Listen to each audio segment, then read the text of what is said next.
What if you could do more, do better, and do it all in less time? Surprisingly, to make that happen, you just might have to focus more instead of multitasking more. Stay tuned, because I'd like to talk about multitasking and your multitasking abilities and help you determine if you're really as effective as you think you are when you try to do it all at once. This presentation was originally designed as part of the Bright Talk Summit for Inside Sales Professionals. And as an inside coach to sales professionals, I have noticed something, a big disconnect. Inside sales professionals often think they're masking the multitasking that they're doing while they're on the phone with their buyers. But as a researcher, when I talk to buyers, I got to tell you, they can spot your multitasking. They know exactly what's happening, and they don't much care for it. So inside sales professionals, this is for you because your buyers are noticing that something's going on. But this content, it's appropriate for anyone in sales or, frankly, in any role where you've got multiple demands that you're juggling. So if you're listening here at Bright Talk, though, be sure to download the bonus attachments. They're in the resources in that tab that says attachments. You'll find a few things there. You'll find a special offer from my good friend Lynn Heidi. She is with Up Your Telesales, and she's going to give you some easy access to some opportunities that she's got for you to help you focus more. But also what you'll find there are some of our favorite books and resources specifically for inside sales professionals. Now, by the way, I'm Deb Calvert. And for those I haven't had the pleasure of working with and meeting before, let me give you a brief introduction. I'm the author of the bestseller, Discover Questions, Get You Connected, and of the award-winning blog, Connect to Sell. I invite you to link up with me, whether it be on Twitter or Google Plus or LinkedIn. My handle for all of those is on screen along with my email address. I conduct sales coaching, sales training, and sales research, as well as working in the leadership space. And those two disciplines converge in my current work, which you may know is the movement to stop selling and start leading. It, like most of my work, is based on research directly with buyers and with sellers.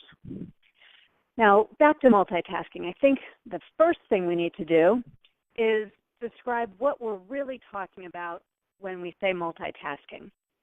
You will be relieved to know that I'm not going to advise against doing some joint tasks simultaneously, just like you do right now, but there are some important distinctions that I want to make. So to understand what's helping you work efficiently and effectively versus what you might be doing that's problematic. And after we frame that up, we'll talk about the reasons that we all multitask, what the research tells us about multitasking, why this topic matters at all, and finally, what you could continue doing and what you should stop doing if you want to be more productive in your work. All right, so first, though, that definition, in its broadest sense, multitasking refers to those times when you are doing more than one task at a time. But for the true definition of multitasking, we've got to consider two variables. And the first one would be that you are looking at two or more independent or unrelated tasks, and you're trying to do those two unrelated tasks simultaneously or concurrently. And when you think of it that way, please note, I'm not referring to doing two related tasks like entering data into your CRM about the same client that you're currently talking to. But if you're entering data about the last client or the next client while talking to the one on the phone right now, that would be multitasking. See, those are tasks that are unrelated to each other and not dependent on each other. And then there's also this element, as I said, of concurrency. There are three ways you could think about this facet of concurrency when you are handling tasks. So you could be working on multiple tasks sequentially, meaning that you finish one task, and when it's finished, then you move to the next task. And that's not multitasking. Instead, that's actually a best practice. And that will be our baseline as we compare the other types of multitasking to a better way of doing things. Sequentially is the one that is proven by research to make you the most effective and the most efficient. So more to come about that. But multitasking would be when you are working in parallel. That's where you are attending to two tasks at the very same time. I actually call that juggling because it's hard. And there's this high degree of concurrency. You're doing multiple things simultaneously. An example, I found myself doing this just last night, cooking dinner, talking on the phone, and watching the news all at the same time. We are able, or at least we think we are able to do these things in parallel. I would just want you to know that there are some costs that come along with doing things in parallel, so stay tuned for that. But then this third type, the thing that actually is happening most often with multitasking, it's known as interleaved work. And this is where you are suspending one task before it's completed to jump over, to move to another task. And sometimes that's voluntary, oftentimes it's involuntary. We're forced to suspend a task before it's completed because something has happened and we think we need to attend to another task. And this term, interleaved, it refers to those situations where you abandon one thing and go to another and then come back to the first, and you're bouncing back and forth, sometimes multiple times, back and forth, between two or more tasks. If you frequently check your email throughout the day, you are interleaving. You're leaving one task, looking at your email, going back to the task, looking at your email, and so on. And as I already said, sequential completion of tasks is proven to work best. It's not always possible to do things sequentially. I get that. That's why we need to talk about multitasking. But it's the gold standard. And the in-parallel task work, well, it's virtually impossible when any real concentration is required. If you're trying to do one thing but you're thinking about something else, that's not always too successful. So just parallel tasking, that's generally done with menial tasks and rote work. But just know that even in those instances where you're on autopilot, you won't be able to produce the same volume or quality of work as you would if you were doing it sequentially. And as I said, interleaving, that's the most common thing. And I observe this happening a lot in inside sales. It's actually nearly a constant throughout the workday. So that's why I'll mostly focus on that for the duration of this webinar. And this is the kind of multitasking that you want to minimize as much as you possibly can. The reason to eradicate or at least minimize interleaved multitasking is, frankly, that it doesn't work.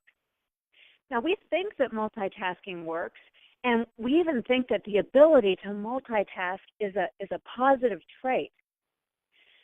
But the truth is, and this is based on extensive research. I'll tell you more about the research because it's pretty interesting, but multitasking, interleaving, simply doesn't work. But I understand why we all think it does. We get a ton of mixed messages about this. For example, I look at the job postings for inbound sales reps and SDRs, and I see a phrase like this, more often than not, right within the job posting that says something like, must be good at multitasking. And when I see that, I just cringe. I know the people writing those ads, they actually mean something more like, oh, must be able to work efficiently to handle a high volume of tasks. Or maybe they mean must be able to conduct a conversation while also entering data, which is, of course, in parallel work versus true multitasking. But the problem is that this is fueling the wrong behaviors, the ones that research tells us don't work. So I just wanted to start here with the myth that multitasking is virtuous. It isn't virtuous because it doesn't work and because buyers notice it and they have a negative reaction to it. Now, here's the science behind my statement, my audacious statement that multitasking doesn't work. You see, mentally, there are processes attached to everything you do. And when you're working on a task that requires thinking or remembering or even the lowest level of concentration, your brain has to do three things. First, it has to process what is happening and what needs to happen next. And second, your brain has to store data and input to progress through the steps and put the pieces together. Cognition, understanding, is made up of these little bits of data being stored and processed to form conclusions. And then third, if what you're storing bit by bit can't be retrieved, well, then it won't make sense. So you need the steps in your process. Let's say it's a 5-step process. You need your brain to retain steps 1, 2, 3, 4 so that step 5 mentally makes sense and has context. Now, each of those three things, processing, storing, and retrieving data, those three things are happening inside your brain in a different neural pathway, literally in a different place in your brain. Let me see if I can give you a visual so you can picture how this works. Let's say you're walking on a narrow path in the deep woods, and there are lots of paths in those woods. You don't want to get lost in a maze. You want to stay on that path that will get you to your destination. But something keeps forcing you off that path and onto another. You're constantly displaced. You have to find your way back to the right path over and over and over again. See, with multitasking, each time you suspend one task and then try to resume it a little bit later, that's what you're asking your brain to do. And no matter how many breadcrumbs you leave, this is inefficient. And you will, at times, you will lose your way because of all those paths. Well, not only that, but the disruptions interfere with something else. See, when you're switching between neural pathways, your brain can't lay down tracks that last. You're interfering with the encoding or the mental process that builds lasting memory. In other words, you make it impossible to retain all the information you need to be good at the task that you're suspending and resuming.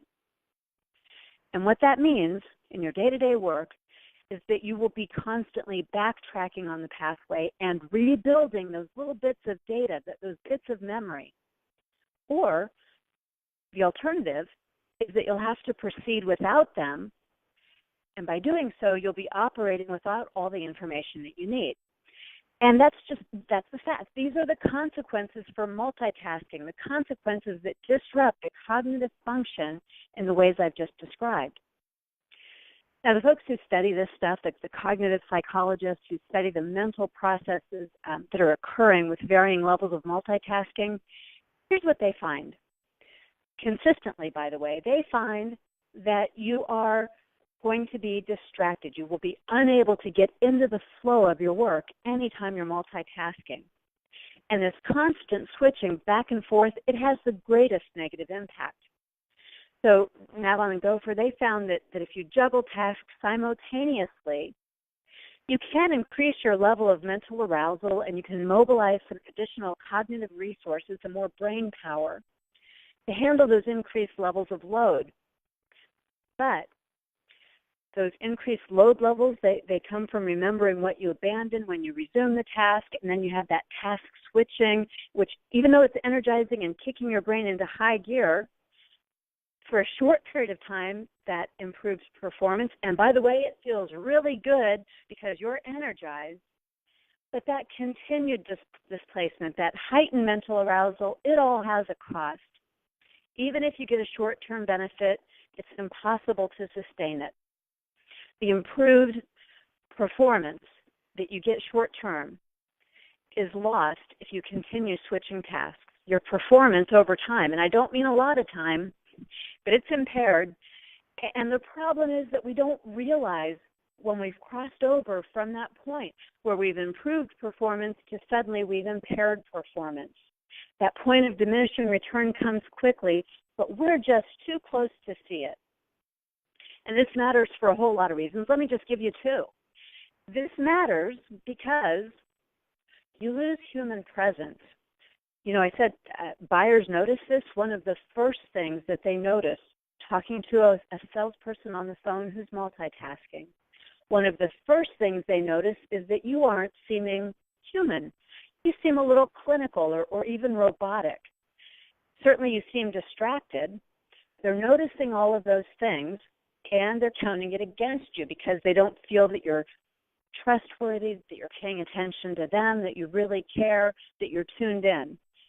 They notice, and they feel that there's something between you, and there is, those other tasks that you're doing. But there's also a real cost, a measurable cost, a cost to multitasking, and it's a big one. This is a number from U.S. companies, and it's because of the lost productivity, the need for rework due to errors, and all the missed opportunities that add up. And this is what the research from multiple sources tells us is going on that adds up to that very, very big figure. You see, if you measure the impact of multitasking in these two ways, accuracy and productivity, we can see lots of direct correlations. The direct correlation between the amount of task switching that you do and how accurate your work is, for example, or the amount of times that you're switching tasks, going back and forth, bouncing. That also is able to be looked at in a way that it corresponds to the amount of work that you're completing. Now, productivity, by the way, that doesn't factor in accuracy. That's separate. Only the amount of work completed, whether it's right or wrong, good or bad. Now, there's all sorts of tests about this, and they include a wide variety of tasks and combinations of tasks and time frames. But no matter what, the findings are very, very consistent across demographic groups, across the type of task, whether it's mental or physical, and so on. These findings are extremely consistent, and they tell us a few things. First of all, they tell us that people who are high multitaskers, the ones who do the most switching back and forth, they have the lowest, by far lowest levels of accuracy or quality in the work that they do. And they find also that the people who do a medium amount of multitasking, they actually have the highest rate of productivity. They produce more. But remember what I said, this is just the level of productivity. It isn't about right, wrong, good, bad. But they do produce more if they're medium multitaskers. But the people who are low multitaskers, they have the highest accuracy, and they have almost as high a rate of productivity as the medium multitaskers. So, yes, fully acknowledged. Research says you can complete more work if you do some multitasking. The problem is that it will have a higher rate of errors than if you did less multitasking, and you will have almost as high a rate of productivity with that higher rate of accuracy if you are one of the low multitaskers. So for you, you'll have to think about the kind of work that you do, right? This choice. Maybe it's dependent on the kind of work you do and the impact of making errors in your particular position. But by and large, I personally prefer to get a little bit less done and to have a high quality standard with less rework and less of my time being spent on having to redo that work. Now let's talk about on an individual level. What's happening to you when you multitask? Dr. Mike Hostetler at Cornell University did some research about this, and his conclusion in the study that he did was that multitaskers were as impaired, equally impaired, as people who blew a 0.08 blood alcohol level.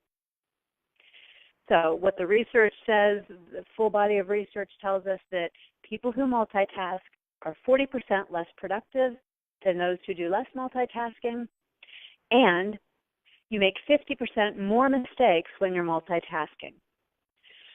So those are some pretty compelling numbers, but let's tackle a few more myths. There are more myths about multitasking out there, and you might certainly be skeptical still despite all this research, so let's keep on going with those myths. There is a myth that says, yeah, but I'm really good at multitasking, and some people are.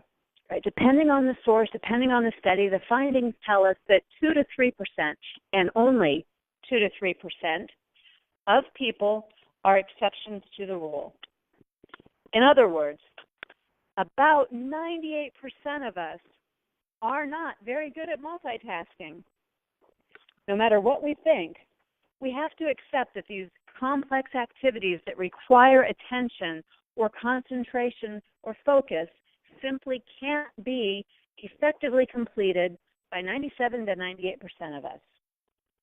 Now, psychiatrist Edward Hallowell found that, in case you were wondering, yes, more of this 2 to 3% happen to be women than men. So that's not a universal truth about all women, but of the super taskers, the ones who can more effectively multitask, it's true that more of them tend to be women than men. Well, that's the myth of exception. Maybe you're an exception, maybe not, but there are some additional myths that we need to tackle. Maybe you think that the more you do multitasking, the better you're going to get at it. But actually, just the opposite is true. The more task switching you do, the less able you are to focus. You become more and more susceptible to distraction. And that includes being distracted by even irrelevant stimuli. Additionally, the more multitasking you do, the more habitual it becomes, and you become less capable of appropriately regulating your work habits. And then you become less productive, and you become more prone to making mistakes, and you erode your own effectiveness. So this is totally a myth, and so is this. Some would tell you, you might believe, that if you have skills in multitasking, if you're demonstrating multitasking, that means that you are just a better thinker or a better problem solver. But just the opposite is true again. People who do more multitasking are far less creative. They don't invest time in thinking and imagining because they're so focused on simply doing. Their work and their thinking becomes fragmented. And this takes a steep toll on problem-solving abilities. Now, that myth about being on autopilot, because maybe if you're experienced in a certain task, you think you could perform it just as well, whether you're doing it singularly or if you're doing something else at the same time. And sure, there may be a little truth to that, but we probably shouldn't assume that we can do that. You should probably take a closer look at whether or not that's actually true. Because you might be surprised at the level of accuracy and the level of productivity you have if you test yourself. So give yourself an opportunity just to experiment with this. Now, one more myth on this particular slide, and that is that people who are of a certain age group are better at multitasking than others. And I think this is actually more about the fact that millennials and younger people, they do grow up with multitasking being more of a constant in their lives. But what research tells us is that doesn't make them any better at it.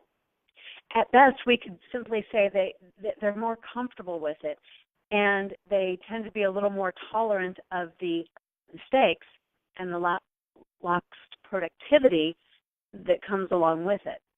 But in all fairness, right, we also have to say that the most natural outcomes of multitasking are more acceptable because multitasking is more acceptable in this generation. It's more expected.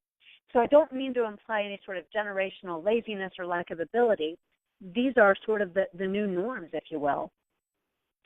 Except, and this does seem like a good place to point out what Georgetown professor Cal Newport and others have found, which is that multitasking actually dumbs down our brains.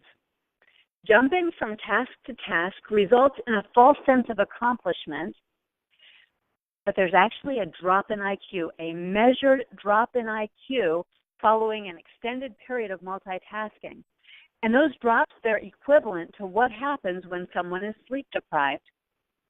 MRI scans, so this is even physically measured, MRI scans show that there is permanent damage done to the brains of chronic multitaskers. There's less brain density in the areas that control empathy and emotion. And on top of all that, multitaskers become addicted to the instant gratification that comes after completing small tasks, like even sending an email. Now, there's another myth, and this might be the biggest myth of all. You might be telling yourself that you do your very best work when you're multitasking. And it may feel better when you're multitasking, but even the 2 to 3% of super taskers, those 2 to 3% who can do this, they're not doing a better job. They're not more productive. They're not more accurate. At best, they're equally capable when they're multitasking compared to when they're not multitasking. And for all the rest of us, scientifically measured, we are doing our worst and certainly not our best work when we multitask. We tell ourselves this lie. We justify our juggling because we live in a constant state of hyperstimulation. And for us, maybe it seems like doing just one thing is boring. And we're surrounded, all of us, we're surrounded by signals and people who suggest that multitasking is expected of us. And yeah, we do feel better. At least initially when we're multitasking, it feels good. It feels like we are taking on the world and conquering it. But we're poor prioritizers as we're multitasking. We're letting the tyranny of the urgent swamp us. And societally, we seem to favor busy over effective. You know, it reminds me of the old Aesop's fable, the tortoise and the hare, where looking busy and feeling busy, jumping from one thing to the next and moving fast, all of that, though, eventually slows us down. It causes fatigue. We end up having to do rework, whereas slow and steady, that's what really wins the race. And if you factor in that IQ research and know that your IQ is 10 to 15 points lower when you're multitasking, you're losing productivity, you're not getting as much done, you are making more errors, and so the quality of the work isn't as high as it was, well, certainly then you're not doing your best work when you're multitasking. And this last myth, this one is also imposed by societal norms, by workplace cultures, by misunderstandings even. And that is the belief that you have to multitask. You don't, right? You might be expected to concurrently work on dependent and related tasks, but we've already established that that's not what we really mean when we say multitasking. You ought to keep doing those bundled tasks together. Don't stop. But make the distinction between those situations and the ones when you're bouncing back and forth. You don't have to do that. You don't have to go back and forth. Of course, there will be exceptions, right? There are always emergencies, but work to break that habit so in your day-to-day you can be more effective. Because you are not expected to hopscotch between tasks. I would just about guarantee it. And if somebody is telling you you must bounce back and forth, then I would challenge you to push back and offer improved results in exchange for permission to do more work in a sequential and focused manner that actually works and will improve the output, the amount of work that you do, and the quality of work that you do. And here's how you'd proceed. If that's what you want to do, the way that you would do that is, well, just as simple as it sounds. You would start by getting really good at paying attention. Attention, that means focusing enough to truly connect to the situation or the person or your own internal cognitive process that you need for understanding. And the benefits of paying attention, they're like a stepladder, right? From attention to full awareness and understanding, from deeper understanding to being able to be in control, and with that control that all comes from focus. the ability to quickly get desired results in both productivity and quality. And that's what we're aiming for here. But there's one more benefit, certainly worth mentioning and calling out, and that is the way that this will feel for you. Increased attention, the ability to focus and to do tasks with dedicated focus actually creates much higher levels of job satisfaction. So that little buzz, that adrenaline rush that you're getting from multitasking, if you can break that habit and begin to do something else, sustain focus, getting into the flow of your work, it is much more gratifying and will help you not to be as burned out when you have those little bursts of adrenaline that come and go throughout the day. Now, let me explain flow. This comes from Dr. Csikszentmihalyi at the University of Chicago, and you've probably heard this term, being in the zone or in the flow, before. What this refers to is when in your work that you're doing, the level of challenge that's required is equivalent to your skill level, or the challenge is just a little bit beyond your skill level, so you do need to concentrate and focus. And when you do, you get in the flow. You see, if you get into a place where the challenge is much, much higher than your skill, well, that's the panic zone. And if you get to the opposite, where you have a lot more skill than what the work requires, that's the drone zone. That's boring. But when you match these two things up, and you are able to give your full attention to a challenge that is equivalent to or just a little bit beyond your skill level, what happens then is that it feels good. When you're in the flow, your work is pleasurable for you. And the highest achievers in any field, sports, any sort of competition, any sort of achievement, that leaderboard in your office probably represents this too. The highest achievers are the ones who spend the most time in the flow zone. Their work feels good for them, and they are able to perform at a higher level. These two things go hand in hand, and they never, ever happen with constant multitasking. It's impossible. So it is a choice that you make, and if you're interested in making that choice, here's how you might like to get started. I should tell you, this isn't easy to do independently, but with some time and attention, you can do it. As a field coach, it's easier for me to spot this in others than it is for them to recognize in themselves what's happening. So the way that you'd audit yourself is to tally this up. All you're going for here is some awareness at the beginning. You'd be looking to count throughout the day, or just try it for even an hour. Count the shifts. How many times in an hour do you suspend and resume different tasks? And again, remember, as I said, this includes even checking your email, answering your phone, doing anything that's unrelated to the task that you started with. And that back and forth every time you shift, that counts as one tally mark. And then count the habitual distractions. If you are someone who looks for those stimulants, like I got to check the news, I got to check my voicemail, I want to check my texts, my emails, if you're constantly, habitually letting those distractions creep in, instead of setting a time, let's say at the top of the hour when you make those checks, and only then do you make those checks, then you want to count those separately from the shifts. So you're going to count your shifts, count your habitual distractions, and also count how many times you end up backtracking. And mentally, if you think about this, you know when you're backtracking. You remember, oh, I calculated that, what was it? Or, oh, let me go back and reread that. Any of those backtracks in a typical hour would get a tally mark too. So ask yourself these three questions, and you can be pretty certain that the number you come up with will be less than the true total. That's okay, right? You're just going for a benchmark and some awareness to help guide your next steps.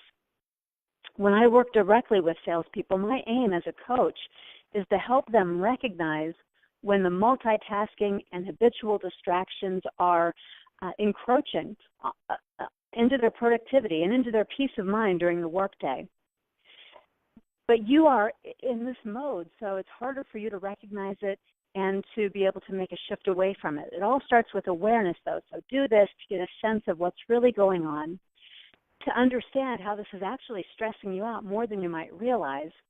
And then hopefully you might feel motivated to look for an alternative, to do something about this. And what would that alternative be? Well, here's what you can do about that. You can take these 4 steps. Each one of these is relatively easy, but it does require some practice. It's habits that you're breaking as well as new habits that you're forming, so be kind to yourself as you do this. The first thing would be to start putting things in sequence. And there's no right or wrong sequence. Whatever sequence you pick is just fine. But you'll break down your tasks and you'll differentiate one from another. Let's say a separate task would be to follow up with emails you promised that you would send to your prospects. So in sequence, you make all of your prospecting calls, and then you come back and you follow up in sequence with those follow-up emails. And you might look at that differently, and that's okay. Maybe you decide that you're going to have 10 prospects that you follow through completely on, and you call them, then you follow through on the email, and you enter that information in your CRM, and you close out on that prospect before moving on to the next one. Well, that's fine too. The point here is that you do it all sequentially and in the way you predetermined, as opposed to sometimes doing it one way, sometimes doing it another, not really having a deliberate plan in place. Your predetermined sequence and sticking through to the completion of each task in sequence is what counts and what makes you more effective. Secondly, I mentioned this already, but what if? Indulge me for a moment. What if you checked your email and your voicemail at the top of every hour instead of compulsively checking it dozens of times throughout the day? For most salespeople, this dramatically improves productivity, and it has absolutely no detrimental effect whatsoever on customer satisfaction or on response times for the things that you need to do. So at least try it. Before you say no, at least give it a try. The third thing you can think about doing is, it's impulsive. It's reflexive even, the way that you might be responding. So before you make those shifts, check yourself. Make sure this isn't just a false sense of urgency. Ask yourself, before I make that shift, is it really necessary? Usually it's not. If you think this through, you'll often decide not to shift right now, but to plow through with what you're doing and come back to that new thing. And this one habit alone can make you extremely good at time management.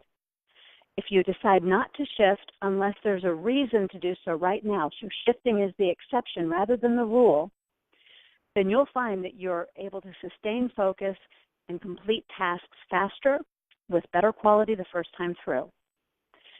And then finally, one more thought for you as you're thinking about how to do this, and it's really just about disciplining yourself to think about the way you look at your tasks. See, lots of things you do are kind of related. Let's say you get on the internet to do prospect research, and then you see an email that catches your attention, so you respond to that email, and that reminds you, oh yeah, somebody else wanted that same information, so you go ahead and send them an email too. And then you update your CRM for both of those activities, and then you take a call because, well, you're in between tasks anyway, so you might as well. And pretty soon you've forgotten why you ever jumped online in the first place. See, those tasks, they're not really related, and they're certainly not dependent on each other. You've allowed yourself to fall into a trap of shifting and to succumbing to habitual distractions. And what you're doing there, remember, you're losing your neural pathways. Your brain is now having to jump, and breadcrumbs aren't sufficient to get you back on track. Your productivity and your accuracy have undoubtedly been compromised. You've done less than your best. So just building this habit of staying in command of your shifts, it matters. It makes a difference. It does take practice, but it's really refreshing when you get to that point where you can be more deliberate in what you choose to focus on. Now, as we're closing out this topic, I want to review the advantages. The advantages you'll have if you make a commitment to do less of the multitasking that's counterproductive. If you'll build those 4 habits I just described, you will make more sales. And I can say that with a high degree of confidence because I've seen so many salespeople do exactly that. And you'll feel better about the work you do, even as you're doing more work in less time. And you'll be pleased with, proud of your work, and you'll more often find yourself in the flow as you're working. And at the end of the day, you will feel less drained. And you'll feel smarter because, in fact, you are. Maintaining focus keeps your IQ higher, and that is far more rewarding than the short-term adrenaline surges that you get from juggling. So I encourage you to try this because that increased amount of work getting completed, the decreased number of errors, the decreased amount of rework, the higher degree of job satisfaction, the reduction in mental fatigue and brain strain, and most important of all, the better connection that you'll make with your buyers that they will notice and reward you for, because they'll appreciate it and they'll know that you are right there with them. All of this, it adds up to improved sales results. Now, if you have any questions about this, I hope you'll let me know. My social media connection is on screen. My email is deb.calvert@peoplefirstps.com. Let me know what questions you have because I really hope to see you use this, and I'd love to hear about your success stories too. And don't forget that we have some bonus resources for you in the attachments file. Those were compiled by the team here at People First Productivity Solutions, specifically for inside sales professionals. And Lynn Heidi added a bonus for you in there so that you can begin to focus, and she's got a process that will help you complement the work that you're doing as a result of this webinar. And one more thing, Lynn Heidi and I are going to be doing a blab session about multitasking on June 1st. So we'll be talking about a natural build-out from the content that we've described here. And we'll start talking more about those replacement behaviors that will make you more effective. I hope you'll join the blab and that you'll bring some of your success stories, the things that you have been doing between now and then, almost a month from now, because you came to this webinar. Thank you very much for being here. If you have any questions, please don't forget to be in touch with me.